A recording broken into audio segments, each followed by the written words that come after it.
Comme chaque jour, Claude Ewoti revient de la collecte de peaux de manioc, la principale matière première pour la fabrication de sa propre marque de farine.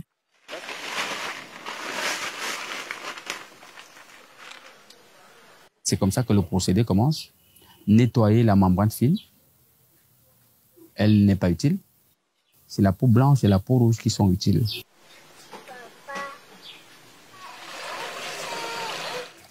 Voilà comment nous procédons à notre lavage. Le projet est né il y a 7 ans dans cette case familiale située au quartier Ekombité dans le sud du Cameroun.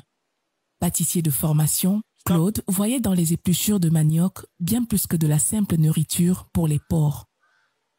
Ce jour-là, c'est un dimanche, je vais dans un quartier de la ville où je vais rencontrer une dame qui, comme si c'était une providence, je trouve qu'elle est en train d'éplucher de manioc. Je lui dis, madame, j'ai besoin des peaux de manioc. Elle me dit, c'est pour donner au porc. Je secoue juste la tête parce qu'elle ne savait pas l'idée qui mijotait déjà dans mon esprit. Parce que en passant, je suis pâtissier de formation. Voilà pourquoi je dis, je vais regarder si cette peau peut me donner de la farine. Après le nettoyage des peaux de manioc, suit l'étape de la fermentation. C'est cette pause justement qui me permet de détruire la toxine et les éléments nocifs dans la peau de manioc.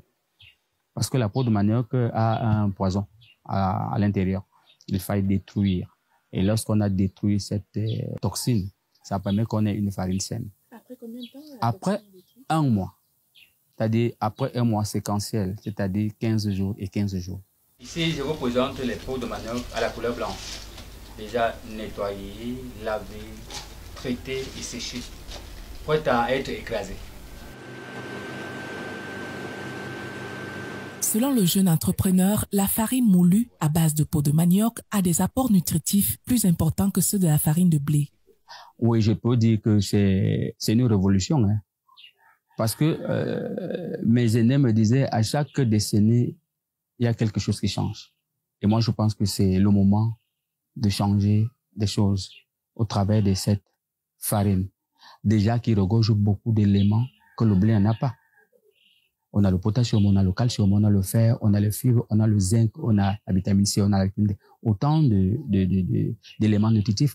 Voilà un palliatif énorme. La distribution de cette farine locale n'est pas encore effective dans les grandes surfaces. Le réseau local de l'économie sociale et solidaire, en abrégé RELES, accompagne le jeune entrepreneur pour l'aider à accroître sa production. Blanche Bikoum est la chef du pôle RELES et Bolova.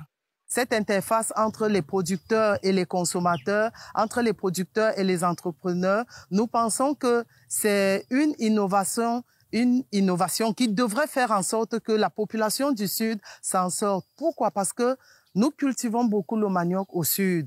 Et une idée comme celle-là devrait prendre de l'ampleur très rapidement. Et alors, nous, dans le RELES, nous sommes sur le terrain pour sensibiliser les populations, notamment rurales, parce que ce sont elles qui produisent. Et avec son projet, on peut tout de suite structurer une chaîne de valeur à partir de ceux qui produisent les engrais bio, ceux qui cultivent le manioc, ceux qui peuvent collecter les peaux. Alors que le Cameroun traverse une crise de pénurie de farine de blé, Claude Ewoti, grâce à sa farine ENEC, se voit comme une alternative locale afin qu'il ne manque jamais de pain sur les tables.